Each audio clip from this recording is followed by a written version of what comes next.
Bienvenidos a un nuevo episodio del Calabozo del Amo del Calabozo. Estamos aquí con David Cofre y Pablo Santander Tiotzolión. Muy buena. Y en este episodio dedicado 100% e íntegramente al manga, pero con una mención a Star Wars como es tradición. Partamos entonces con David, es una eminencia en lo que respecta al manga. Gracias a él conocí a One Punch Man, o me parece que fue ¿fue Gabriel Bornes o fue David? Bornes. No, Bornes. Bueno, fue Bornes. Al César lo que es del César. No, pero gracias a David conocí si bien sabía de Ghost in the Shell, no conocía a Masamune Shirow. Y David, tú me prestaste el Dominion Tank Police, me parece, ¿no? Sí.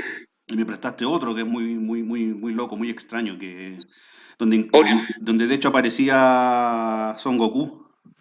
Sí, Orion. Ese Orion, que me inspiró a mí para escribir el cómic Fusión de Atómica. Entonces, de ahí me interesó bastante Chirou, aunque nunca he leído ni creo que vaya a leer el Ghost in the Shell, el manga, pero sí vi la película en su momento, digamos el anime, no la de Scarlett Johansson. Entonces, David, cuéntanos de qué has estado leyendo, porque tú lees manga, no solo ves las versiones animadas, y tú creo que lees el Attack on Titan, por ejemplo. Claro, que de hecho, para ver una serie te toma más tiempo que leerla.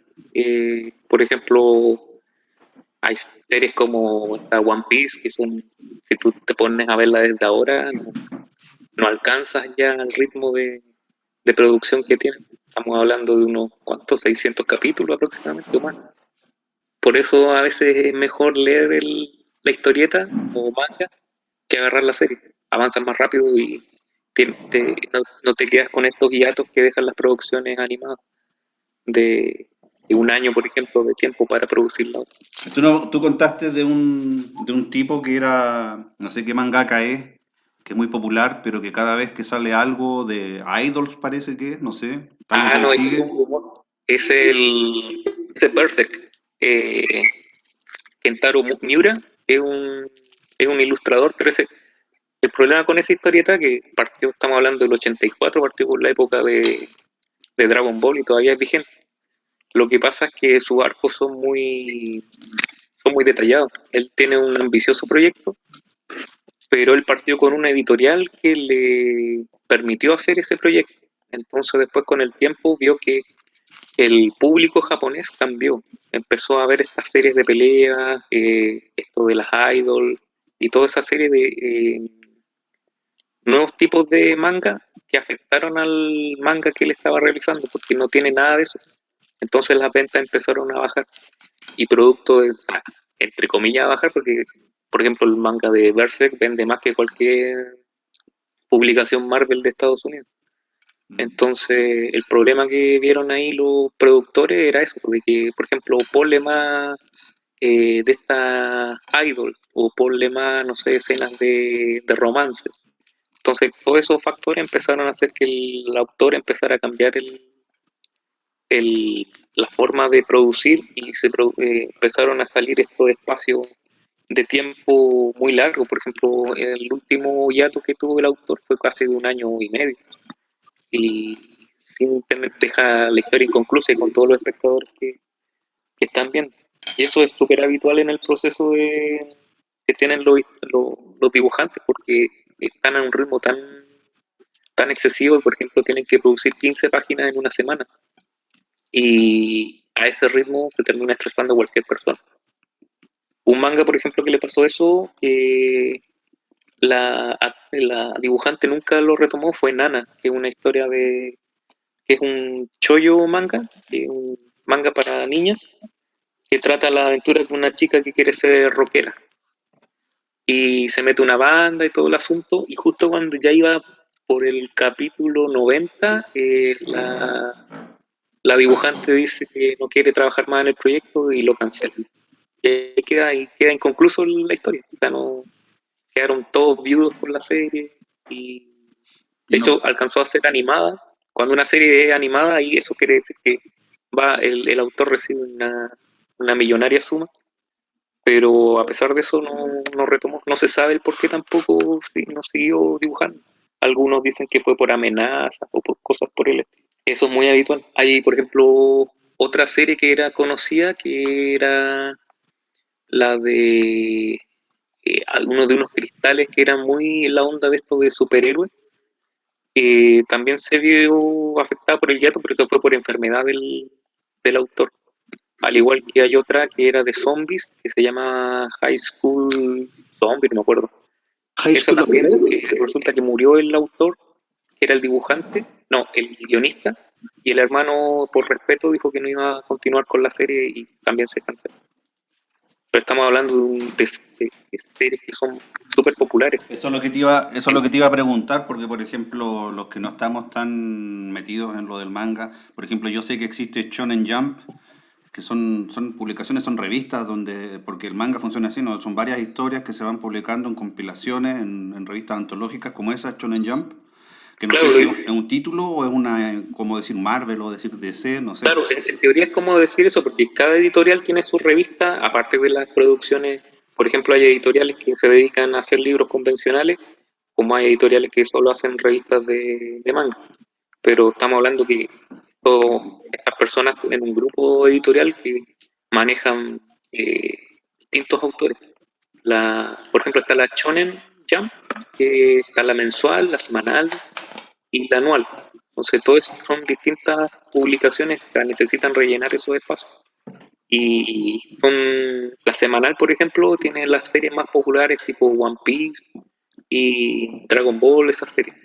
Después, si tú no tienes tanto talento, no tienes la suerte de quedar en Channel Jump, hay otras editoriales que te pueden agarrar, que tienen, ¿cómo se llama esto? Son para otro tipo de personas. Por ejemplo, como hay distintas temáticas de manga infantil, por ejemplo, siempre lo agarra la Shonen Jump. Pero hay series, por ejemplo, como Gantz, como esta otra Death Note, que son una temática más adulta y esos van con otros formatos, incluyen, por ejemplo, la cultura japonesa, eso de integrar las idols o las chicas estas que se sacan fotos con trajes de baño y las insertan ahí, es como una pseudo Playboy, pero insertan manga en esos productos.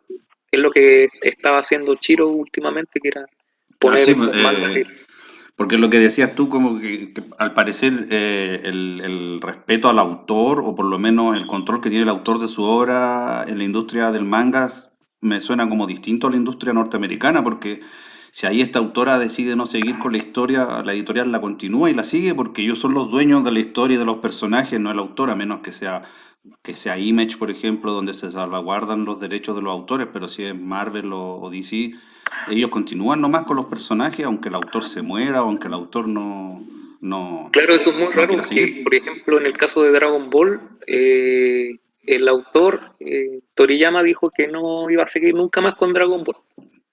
Y entonces, como le había ido tan bien y era la productora que hizo la animación, dijo, no, pero hay que producir más. Y entonces sacaron esta Dragon Ball GT, que no gustó a nadie porque, claro, no tenía el alma del autor. Y ahora, no sé si se habrá quedado corto de recursos o alguna cosa, retomó el manga del autor y ahora están con estas series nuevas de Dragon Ball.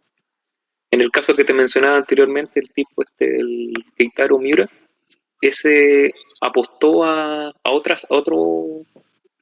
productos, uno creo que es un videojuego y otro es ¿cómo se llama esto? Un nuevo manga que era diferente, casi completamente distinto al que está realizando que Berserk, que es una fantasía épica ultra violenta. Entonces ahora como que dijo, sigo con Berserk, pero si me permiten hacer esto otro, o sea, puso condiciones para hacer otro producto, el cual no fue bien recibido, porque claro, todos quieren que continúe con Berserk, entonces está en eso el dilema.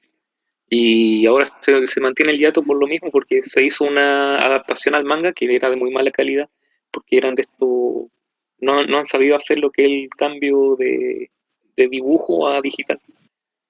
Sobreutilizan la tecnología en modelos 3D para baratear costos, porque son estudios pequeños, estamos hablando de, antes los estudios eran, no sé, por la Toei o todas estas compañías gigantes que hacían animaciones, pero eh, ahora se pueden reducir, o sea, estamos hablando de equipos de trabajo de no más de 30 personas, antes superaban con creces esa cantidad de gente.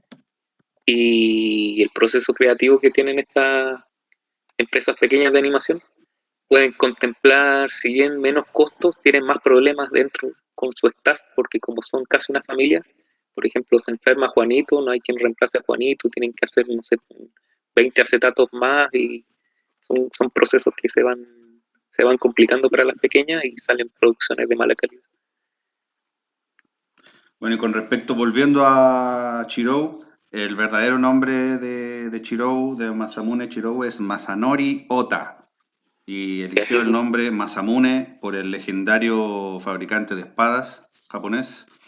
Y en una entrevista que le dio a Dark Horse, contaba que nunca le interesó el manga, que lo que le interesaba a él eran los deportes, específicamente el judo, y que entró a la Universidad de Osaka, a Osaka University of Arts, donde estudió pintura al óleo. Y ahí, estando en la universidad, conoció a un compañero que le gustaba el manga y que se autopublicaba. Y fue así como el señor Masanori Ota adoptó no sé si esto es algo muy común, que adopten estos sí, es que seudónimos. el asunto es que hay un mangaka, es un multimillonario, o sea, que te publican a ti en la Shonen Jump, ya estamos hablando de que era una persona súper exitosa, pero sumamente estresada porque tienes que cumplir con los plazos que son, que por lo menos un chileno no podría cumplir nunca. Eh, son, no sé, dibujar unas 15, 4 y 15 páginas en una semana, o sea, y ya rotulado y todo en entrega, es complicado. Entonces, la mayoría, por ejemplo, está uno de los que a mí me gusta, que es Kia Samilla, también es seudónimo. Y de hecho, él se creó otro seudónimo para dibujar otro estilo. O sea, este tipo dibujaba de dos formas y creó un estudio que se llama el Estudio Tron, donde estaba Kia Samilla y Michikata Kikuchi, que él era el mismo. O sea, todos pensamos que eran dos personas, pero no, eran, hacía una serie. Esa es la que te presté, que era Compiler. No sé si la leí. Ya. Eh, Mm, pero se usa mucho lo del seudónimo para mantenerse, o sea, porque los periodistas siempre él, allá tienen es, mucho la prensa amarilla y eso. él es el de Silent Mobius, ¿no? Sí, sale Mobius, Dark Angel, que de hecho le tuvieron que cambiar el nombre porque justo cuando llegó a Estados Unidos Dark Angel salió la serie del mismo nombre, Ah, la de esa que la protagonizaba. Oh, se me olvidó el nombre de esa actriz. la Jessica de Alba. Cuatro Fantásticos. Sí, Jessica Alba. Es, Y era de James Cameron, ¿no? Esa yes, serie. sí, esa misma. Bueno, y Masamune Chirou comenzó a desaparecer del medio el año 97. Ahí fue cuando dejó de producir manga y a partir del 99 empezó a contribuir con diseños de personajes para animes como Gundress. Sí, ese es un proyecto que él tuvo y también hizo un proyecto que se llama, no recuerdo, pero una historia de terror que creó que se fue producida sin manga previo, o sea, él produjo dijeron, oye, tiene una historia así, y produjo una historia de terror que es de una niña muerta que está como en otra dimensión, no recuerdo bien el guión. ¿Será Ghost Hound? Ghost, sí, sí. No confundir con otra Hound porque él hace series eróticas con ese nombre también. Claro, También hace y videojuegos. También hay que considerar que en Japón es otro método de estudio de las bellas artes. Tú, para, por ejemplo, estudiar arquitectura, tienes que tener un año general de arte, después pasas a diseño, después de diseño pasas a arquitectura. Pero entre medio vas haciendo los procesos. Por ejemplo, si tú estudias arte, hay distintas variaciones. Por ejemplo, en Japón estudian el arte de reconstruir los templos japoneses o, no sé, pinturas japonesas. Son distintas ramas. Entonces, tú ahí te puedes ir especializando. Era como lo que antes de la reforma era la educación acá en Chile. Antes de la reforma del 70 o 60. Las universidades funcionaban así, que eran como por escalafón. Tú, por ejemplo, los arquitectos que son antes de los 80 son que ya tienen licenciaturas en arte y tienen ¿cómo se llama esto? Pueden convalidar diseño también, porque tenían esa misma funcionalidad. En Japón pasa lo mismo, que para ser mangaka tú tienes que tener como un año de arte. Bueno, en el tiempo de Chiro por lo menos. Tenías un año de arte y con eso después pasaba ya a diseño. Y por eso Chiro siempre trata de enfocarse en el diseño. Él es más mecánico que otro estilo. O sea, su especialidad en realidad son las armas. Las Y chicas no le salen. así fue como se convirtió en en una piedra angular del cyberpunk. Claro, de hecho él admiraba por su película favorita que era Blade Runner. Empezó con el contar historias y de que ahí, gracias a eso se inspiró Matrix en hacerla. O sea, los hermanos, no, ahora son hermanas, Sí, las hermanas Wachowski, las hermanas que Wachowski. se inspiraron ahí con Bueno, y cosas de... desde el año 98 hasta la fecha, Masamune ha producido 30 artbooks que se basan principalmente en pin-ups eróticos o Sí, hentai, derechamente. derechamente gente. Y aquí dice que finalmente que Masamune, después de volverse exitoso y millonario con el manga, a partir de ese momento, lo único que quiso hacer y durante el resto de su vida, dibujar mujeres sexy. Así termina el artículo que justamente lo traigo a colación porque salió publicado la semana pasada en el sitio que yo más sigo en internet, que es Comic Book Resources, que es el único sitio en realidad que leo para mantenerme informado del mundo del cómic, el anime, el manga, el cine. Y aquí justamente se preguntaban qué había sido, esto se publicó el 8 de abril, qué había sido de Chirou Masamune, dice. Chirou Masamune, no Masamune Chirou. Chirou Masamune, claro, Es primero que el dicen al apellido. revés. Que, Sí, que, eso, o sea, yo por lo menos partí con Black Magic, que fue su primera obra, y de ahí seguí Dominion. De hecho, acá hubo una polémica con Dominion, cuando, no sé si recuerdan, cuando estuvo el drama del manga que era satánico y todo eso, o sea, que la animación.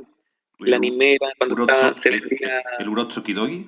¿O claro, es que el asunto era que en el Portal Lion, cuando ese era zona de venta de anime y de esas cosas, vendían mucha piratería. el Japanimation de Salfati. Eh, claro, Salfate y todo eso vendían piratería de, de anime, porque era cosa de llegar, era como cuando antes estaban los juegos Atari, era cosa de grabarlo en cassette y tenían juegos Atari. Pero esto era de películas, entonces empezaban a piratear las películas y no venían con las restricciones adecuadas. Por ejemplo, estamos hablando de que salían desnudos, cosas graciosas. En el caso que de la adaptación que hay de Dominion, Tank Police de Chiro, aparecía el arma definitiva. Y el arma definitiva era un globo con forma de pene que hacía voltear los tanques.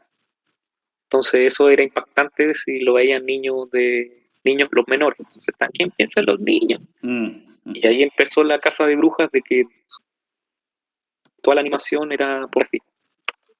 Y de ahí estuvo la casa de brujas y empezaron a cerrar locales.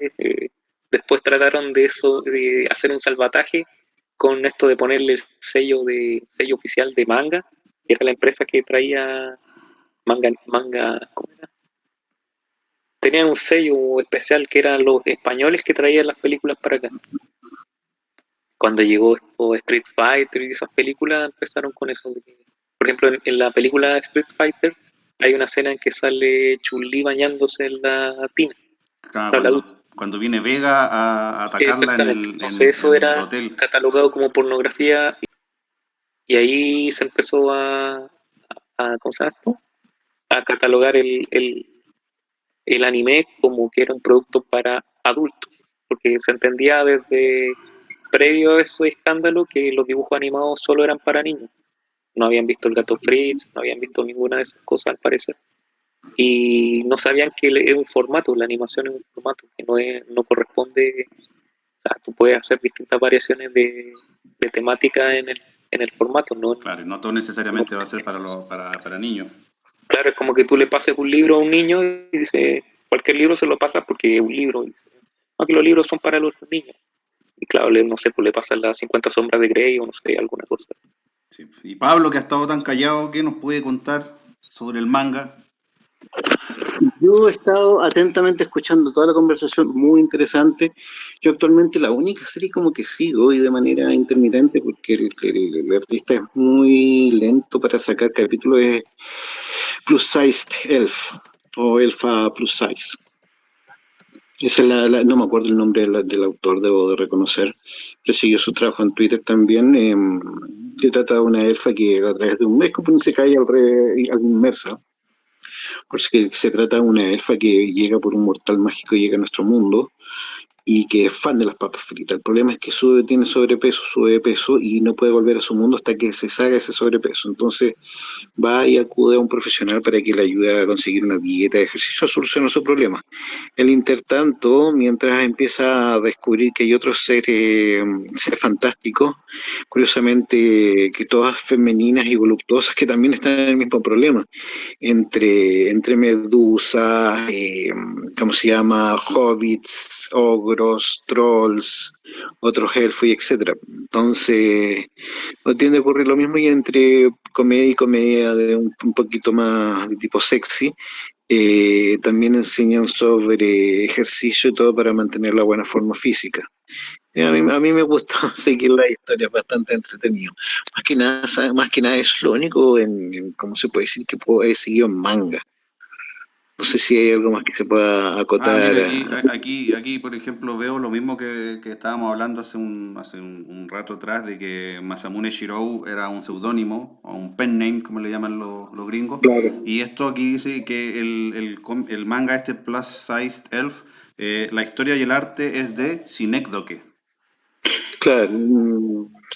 Claro, ese es el único problema en general en el manga japonés, que se tienden a censurar todo, hasta lo que hace Chiro, que se dedicó al hentai, y el hentai está censurado, y eso que es una lata, es muy fome esa situación.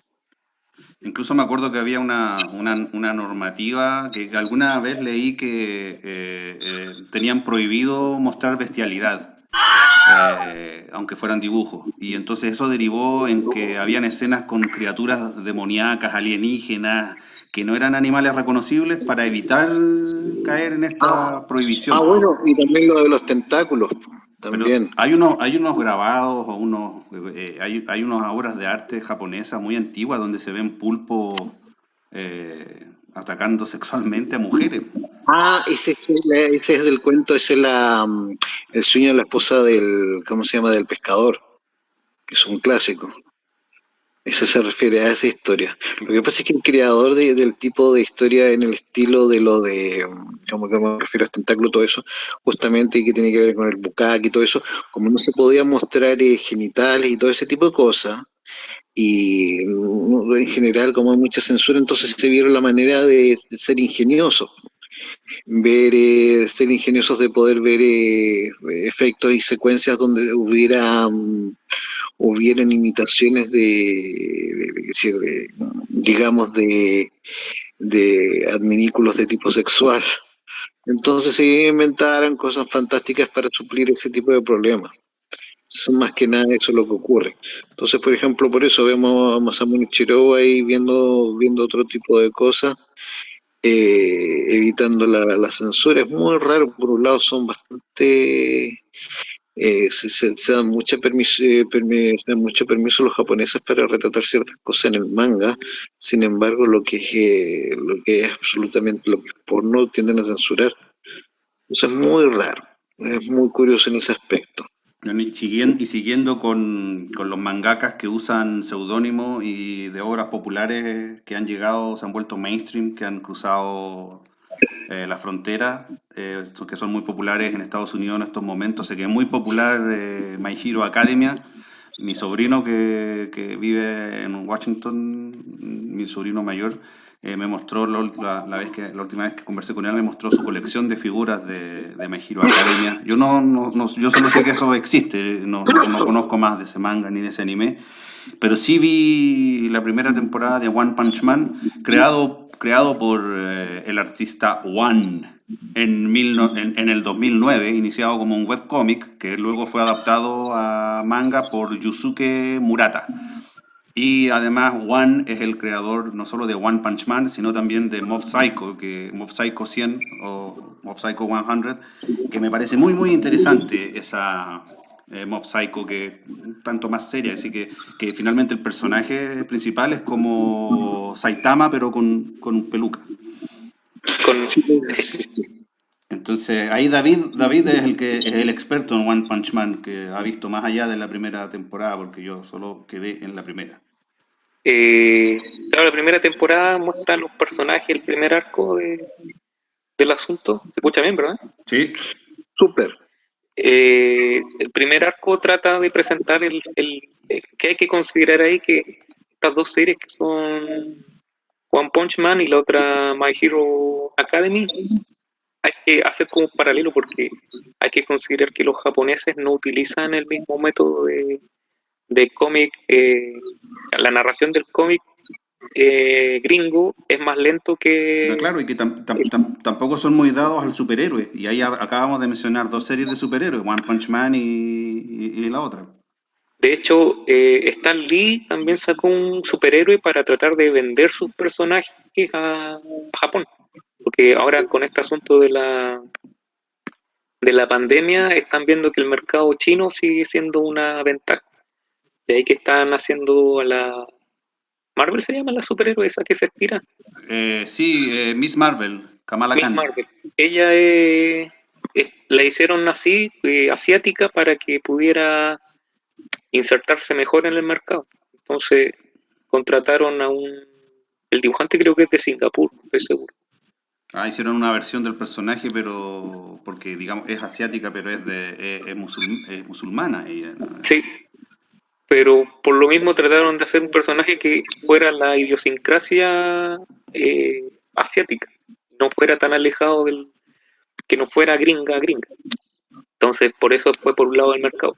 Pero los japoneses tienen a este personaje que son parodias en realidad. También hay una serie, no sé si la mencionamos antes, en el capítulo anterior, que es una academia de superhéroes, que es una película en que actúa Carl Russell. Sí, sí. Esa Algo es, high, no me ¿cómo acuerdo. se llama? High. High School, alguna cosa así. De hecho, yo la vi en el cine. Esa película es lo mismo que My Hero Academy. Claro, ahí se determinaba que habían como los héroes eran los que tenían los mejores poderes y después estaban los psychics, que eran Claro. con los poderes más pencas, Y el protagonista que no tiene poder. pero que al final sí tenía, o algo así era, Claro. no creo. Y lo mismo pasa en la serie. O sea, Sky High, eso. y esa fue 10 años antes de que pasara este fenómeno manga. Claro, Sky High es del 2005. Claro. Y una película bastante competente, yo me acuerdo haberla visto en el cable No, si el guión es bueno de la película. y estaba El bien. problema es que era el presupuesto bajo de la...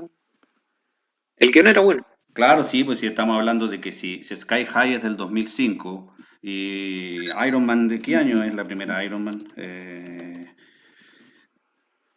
Iron Man, la primera Iron Man es del 2010. 2008, es del Ah, 2008. Entonces, claro, esta película, Sky High, era como algunas películas que se hacían de superhéroes. Me acuerdo que había otra que era algo así como el Capitán Zoom, que era un tipo que era un velocista, pero estaba ya acabado, decadente. Y era este actor, el que le hace la voz a Buzz Lightyear, que nunca recuerdo cómo se llama, un comediante. Ah, sí, Allen. Allen, ¿cómo se llama? Tim Allen, Tim Allen.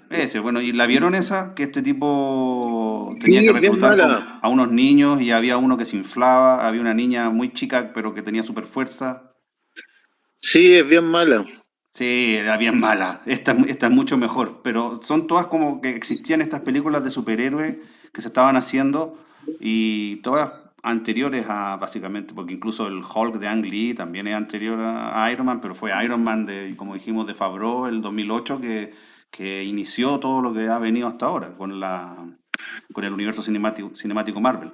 Pero bueno, estábamos hablando de One Punch Man, nos desviamos claro, es que estábamos en ese proceso de que me acordé de Defendor, no sé si la viste. Sí, pues con ¿cómo se llama? Se me olvidó también, ya no funciona el cerebro mucho hasta ahora, pero el que aparecía como Venom, o sea, como Carnage, va a ser Carnage en Venom, y salió en Zombieland y... Woody Harrelson. Ese, Woody Harrelson, él era Defender, sí. Él era Defendor. Y hay otra película con el de Office que... Super, parece. Eso se llama Super, de James Gunn. Sí.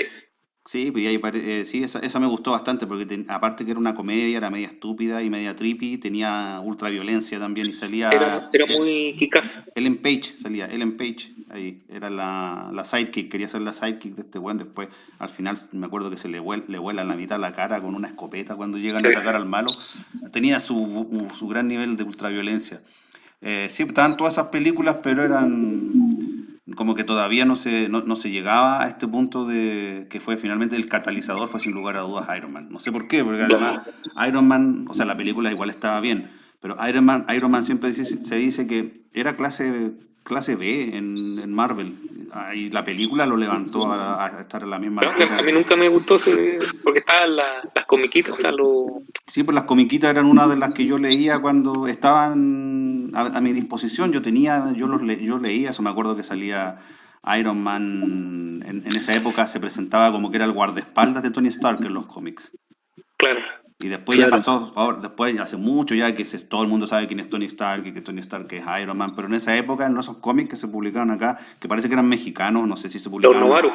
Eso ahí, o eran españoles o mexicanos, no sé, pero me acuerdo que estaban en español y que ahí se decía eso. Me acuerdo esas historias que era curiosamente era el guardaespaldas de Iron Man, pero nunca se les veía juntos. Entonces no hacía muy bien su pega o qué, no recuerdo, pero... Y también después me acuerdo que vino una serie animada que tenía una animación muy cutre, de 3D. Sí, la misma de Spider-Man. La de la maleta, y que después en la segunda Iron Man hicieron homenaje a esa maleta, cuando con una maleta se la ponían los brazos en la maleta y se empezaba a armar el... Mark 5 creo que eso. Sí, a mí me gustaba que parte de la armadura la llevaba en la maleta y que era como, ¿cómo se llama? Era un material que funcionaba casi como ropa y que al polarizarlo se transformaba en un rígido como metal. A mí me gustaba. Claro. Era como elasticado. Pero claro. Volvamos a One Punch Man, entonces. Ya. Bueno, la serie trata de un superhéroe que es invencible y que puede derrotar a cualquier villano solo con un golpe. Suena absurdo, pero es como una parodia a lo que es Superman. Entonces tú dices, que no tiene guión porque los derrota a la primera. No, y claro, es el mismo proceso que tiene Superman de cómo lidiar con esa super fuerza y hacer el bien y todo eso. Para el protagonista su único defecto es el ser calvo, que cuando se puso a entrenar perdió el cabello. Sí. Y bueno, está lleno de personajes clichés, por ejemplo, y parodias. De hecho, hay uno que se parece al Chapulín Colorado. No sé si el autor sabrá de ese personaje o no. Personaje con arte. Y por otro lado, Genos, que es el sidekick o el discípulo de Saitama, es como el típico personaje japonés.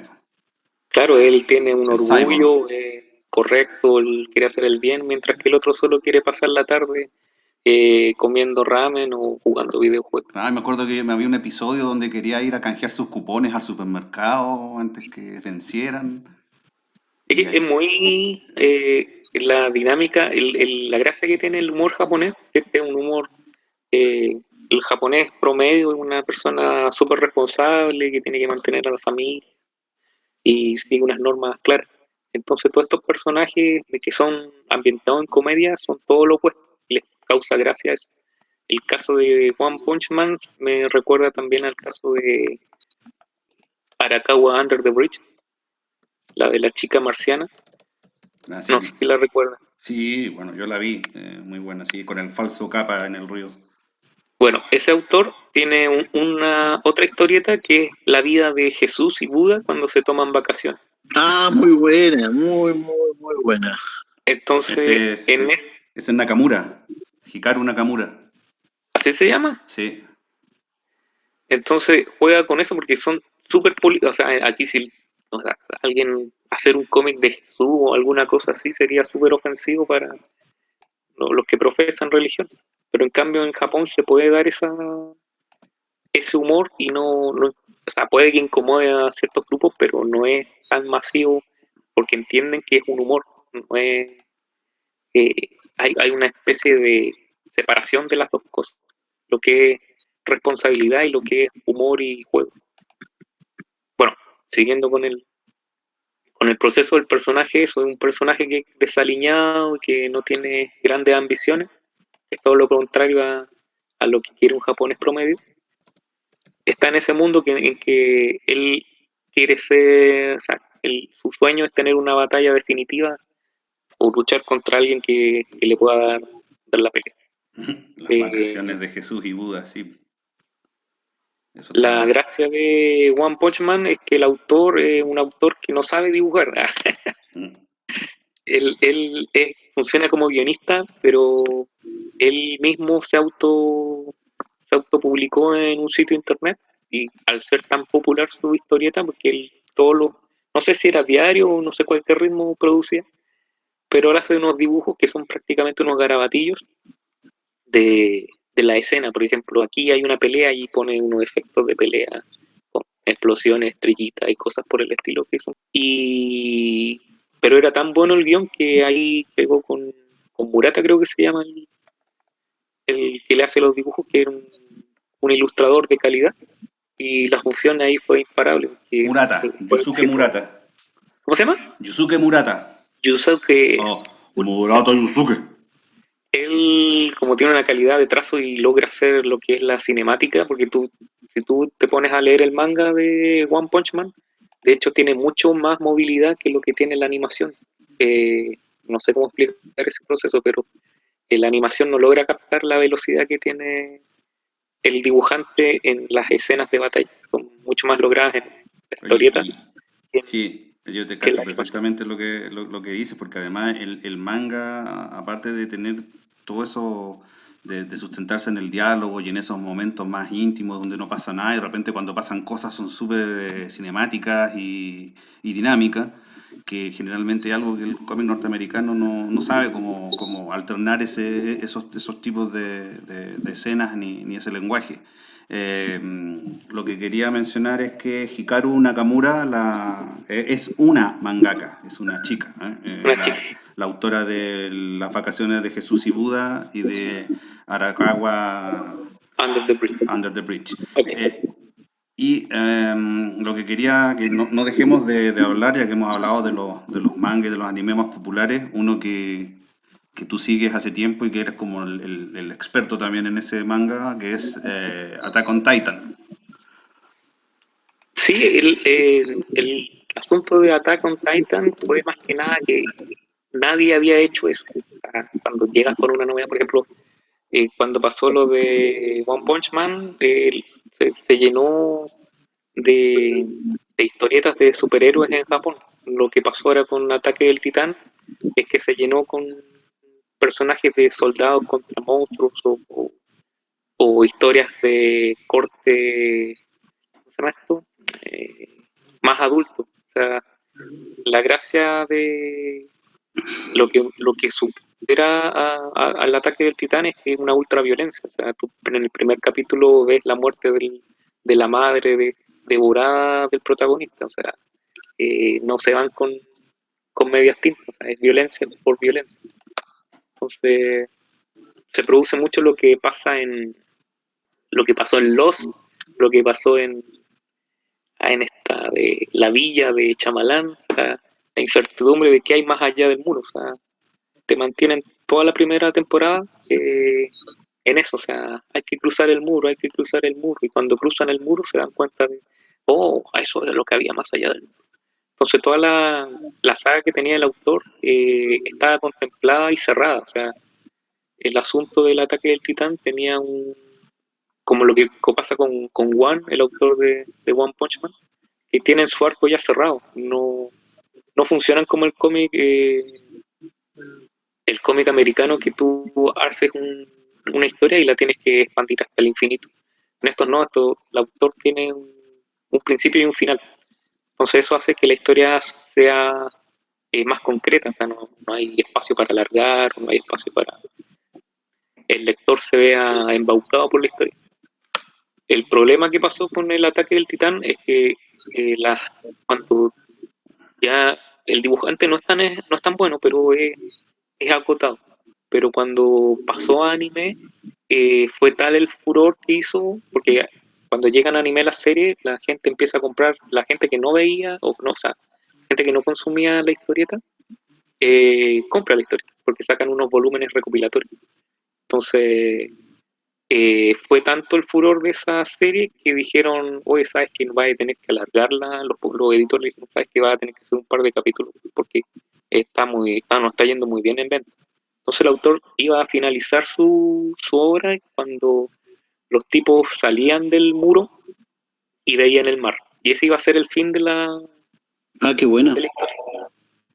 Pero el editor les dice, no, sabes que alarga más. Y ahí se le ocurre esta idea de conspiración en donde mete el asunto de la discriminación por parte de un grupo que son la gente que tiene el poder titán y el otro grupo que es la gente que no tiene el poder titán. Entonces se transforma en una especie de lo que pasaba en los campos de concentración con judío versus nazi. Entonces los que tienen el poder titán se transforman en los nuevos judíos y los que no tienen el poder son los nazis. Eso parte la historia, o sea, el segundo arco, que empiezan a explicar por qué los tipos tenían el poder titán y por qué crecen y todo eso. El problema con eso es que se empieza a transformar en lo que era antes, que era una serie prácticamente de acción, se transforma en una serie que es prácticamente de conspiración. Entonces, en cada capítulo tú empiezas qué va a pasar, quiénes son los malos. Ahora está en una etapa que ya es casi del desenlace, porque se supone que este año termina. Y están en una escena en que se empiezan a cambiar los bandos. Los bandos, tú ya no sabes cuál es el bueno ni cuál es el malo. Por ejemplo, el protagonista ahora está en el bando enemigo. O sea, él quiere la destrucción de la humanidad en este momento. Mientras que antes era que quería salvar a la humanidad.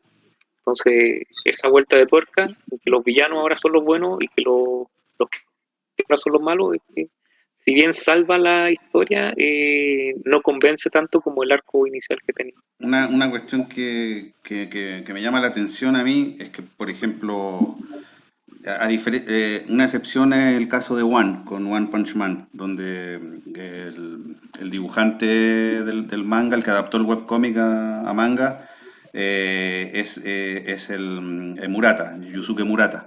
Pero la mayoría hemos hablado de los mangakas, ellos hacen el guión y ellos dibujan también. En el caso de Shingeki no Kyojin, el autor es Hajime Isayama. Sí, Y él hace todo. él hace todo. Entonces, lo que me llama la atención es que siempre la sociedad japonesa es muy de fomentar la colaboración e incluso las historias siempre son colaborativas. Un personaje casi nunca gana solo. Goku y siempre Goku tiene a un grupo de amigos e incluso sus enemigos se vuelven después sus amigos. En Sailor Moon veíamos lo mismo. Esto de Attack on Titan también es un grupo de gente que tiene que colaborar.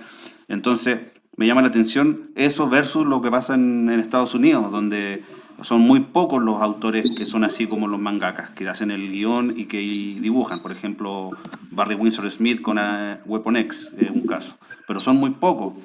O aparte de lo que hacía Ditko, o sea, lo que hacía, claro, lo que hacía Ditko por su cuenta, después que dejó Spider-Man, o lo que hacía Kirby también, con los nuevos dioses y con Devil Dinosaur también, que él escribía y dibujaba. Pero son excepciones. En la mayoría de los cómics norteamericanos hay un guionista, hay un dibujante.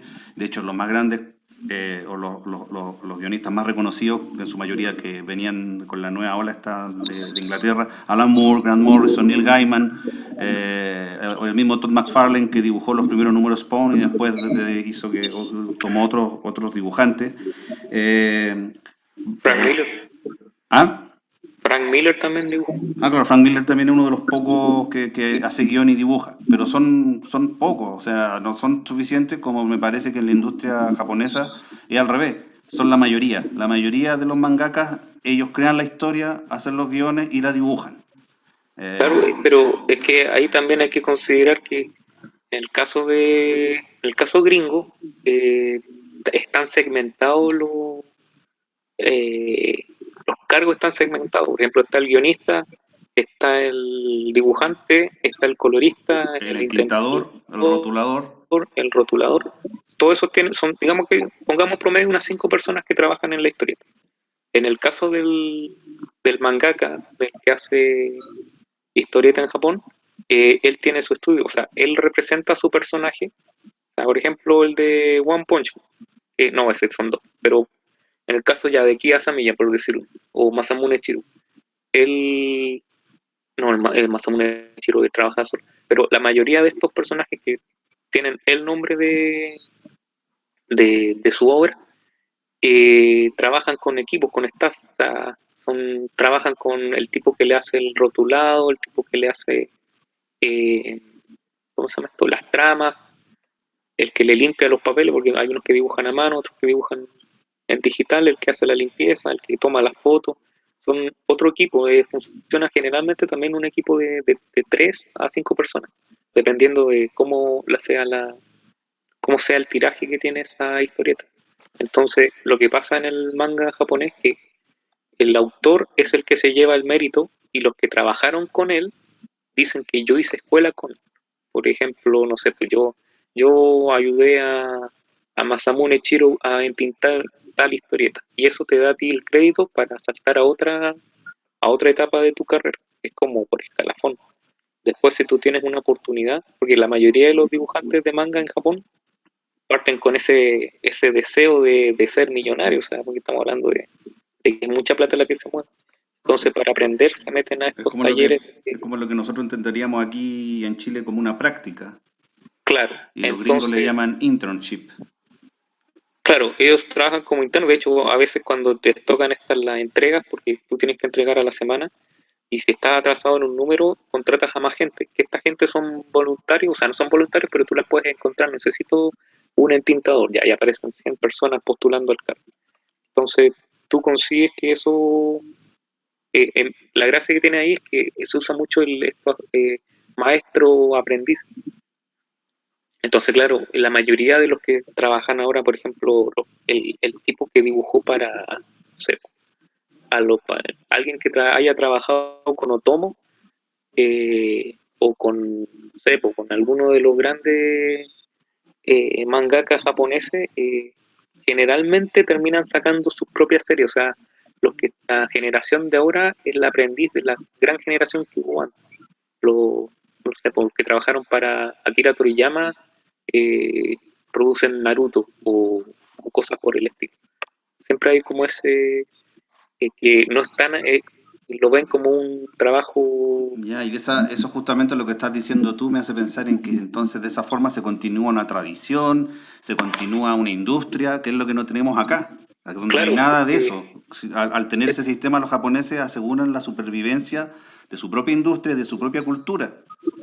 lo más cercano a ese método era, por ejemplo, con Dorito, por decirte como la equivalencia, pero obviamente no es así. En que Pepo era el mandamás, o sea, la obra era de él, y tenía una serie de gente que empezó a trabajar en tintando, haciendo los procesos. Entonces, esos también son como, algunos siguieron, otros no, pero seguían como el camino del comiquero que iniciaron en esa carrera. Entonces, en Japón se puede, si como es la industria tan grande, sí se puede dar ese proceso. Bueno, Acá es mucho más Y complicado, Pablo, más cerrado. ¿qué nos puede comentar Pablo, que ha estado tan callado, Yo he escuchando estado, pero atentamente? obnubilado, escuchando ahí sobre manga, realmente con mucho gusto, de verdad, mucho, mucho gusto, entonces, por eso me he quedado, pero está bien, sí, normalmente me parece estupendo ahí poder escuchar y aprender ahí sobre lo último en manga, entonces, por eso no he dicho mayor cosa al respecto, por eso más que nada, pero está bien, sí, en eso he estado escuchando. Sobre manga, lo que pasa es que sobre manga he estado desconectado, más que nada bien leyendo Plus Size Elf y más que nada, ¿qué podría decir de animación? Picando un poquito por ahí, un poquito por allá, de repente en alguna serie, algún Echi, alguna cosa así, pero nada más. Pero podrías, por ejemplo, comentar cómo Disney influenció el anime y el manga en Japón. Bueno, es porque más que nada quien desarrolló lo que es el manga que como conocemos, que Osamu Tezuka era fan de Disney y entonces ocupó de guía lo que son expresión y diseño, sobre todo los ojos grandes, que era para ahorrar expresiones y también el sistema cinematográfico de contar una historia y guía cinematográfica, ese tipo de cosas, es lo que puedo comentar al respecto. Y que Disney, digamos que se ha inspirado, es decir, pero en verdad más que inspirado, Robado, no, ¿no? se ha colocado mucho de cosas, por Kimba. ejemplo, Jungle Tai o Kimba para el Rey León, que aunque la trama tiende a variar, sus elementos, personajes y algunas veces motivaciones son calcados casi. Bueno, el nombre, Entonces, Simba, Kimba. claro, hasta los Simpsons hacen parodia de eso. ¿Cuál es el problema? Que ellos siempre han negado esa influencia, siendo que ha sido muy presente. Entonces, si llegan a aceptarlo, significa que aceptarían ese tipo de cosas. Y el otro también en El Reino Perdido de Atlantis, que a mí me encanta la película, muy entretenida. También tiene cierta inspiración, aunque también se van para otro lado, que es con respecto a Nadia del Agua Azul también, de Gainax, una de las primeras producciones de Gainax. Por ejemplo, no sé si se acuerdan de esa. No, esa Sí, no lo recuerdo. de Gainax, lo que hicieron Evangelion. Claro. Entonces está ese punto, pero bueno, ahí uno se van alimentando, quisiera inspirando, alimentando de otros con respecto a referencias y a tipo de diseños, de historias, trajes, todo eso. Hay un montón, ¿cierto? O sea, hasta en videojuegos y cosas, de repente los japoneses fusilaban claramente cosas que eran de otros, ¿cómo se llama? De otros autores. Hasta, por ejemplo, este famoso juego de Metal Gear Solid que tiene a Snake, y Snake está sacado del personaje de Kurt Russell de Rescate de Nueva York, por ejemplo, y así un montón de cosas. Se van nutriendo unos aspectos y otros de otros. Es más o menos lo que puedo comentar eso con respecto a animación. Eso, más o menos lo que puedo decir. Muy bien, pues algo, yo creo que ya estamos redondeando. Este es un episodio redondito dedicado al manga. ¿Alguna otra recomendación o algún otro autor, algún otro mangaka? Hemos hablado ya de varios. A mí me gustaba, por ejemplo, me gustó mucho un manga que, bueno, en primer lugar, hay un manga y un anime que fue opacado por Dragon Ball, que se llama Yu Yu Hakusho. Ah, sí, pues del mismo creador de de X Hunter. Está casada con la creadora de Sailor Moon. Eso mismo, Yu Yu Hakusho. Era de Eh, pelea, ¿no? Como Siki. sí, también, Eran de, también tenía torneos de digamos que artes de ahí pero marciales y tenía esa parte de Dragon Ball cuando Goku se muere y se va al cielo y todo eso. digamos que De, se inspira mucho de ahí, entre paréntesis, Bleach. ese es un manga de Togashi, Yoshihiro Togashi. ¿Cuál? Y es de 1990, pues entonces yo no recuerdo de cuándo es Dragon Ball, no sé si son contemporáneos, cuál es primero, cuál es después, pero yo lo vi en Cartoon Network. En Cartoon Network pasaban Yu Yu Hakusho y yo no me lo perdía, me gustaba mucho también después. También tenían que sea a leer los mangas. Y otro manga que me gustó mucho, pero no sé en qué quedó, es Blame. Blame. El manga, yo primero leí el manga y alguna vez vi una animación, pero no me gustó mucho, de Tsutomu Nihei. Y Tsutomu Nihei, recuerdo que él era arquitecto. Entonces, de todo esto de Blame era básicamente para una cosa que él hacía como para dibujar estructuras, dibujar edificios. Es un mundo, en el mundo de Blame es una gran ciudad de muchos niveles, una cosa bien borgiana Ah, sí me como la acuerdo. Hasta hizo biblioteca. una versión de Wolverine, me acuerdo. Sí, Tsutomu Nihei hizo un Wolverine que se llama Snicked, donde es básicamente el personaje de Blame se llama Kili. el protagonista. Y es como Killy si fuera Wolverine, en un mundo muy parecido al de Blame. Y ese cómic termina con, me recuerdo que terminaba con Wolverine tirando una frase de Jim Morrison. The future is uncertain and the end is always near. El futuro es incierto y el fin está siempre cerca. Que es como lo que estamos viviendo ahora. El futuro es incierto y el fin está siempre cerca. Y creo que con esas palabras tan ominosas, Devastadora. sí, sí, tan optimista y alentadora, podemos terminar el episodio dedicado al manga del calabozo del amo del calabozo. Les agradezco, amigos míos, y nos vemos en una próxima edición. Nos Sayonara. escuchamos. Muy buenas noches, muchas gracias por la invitación.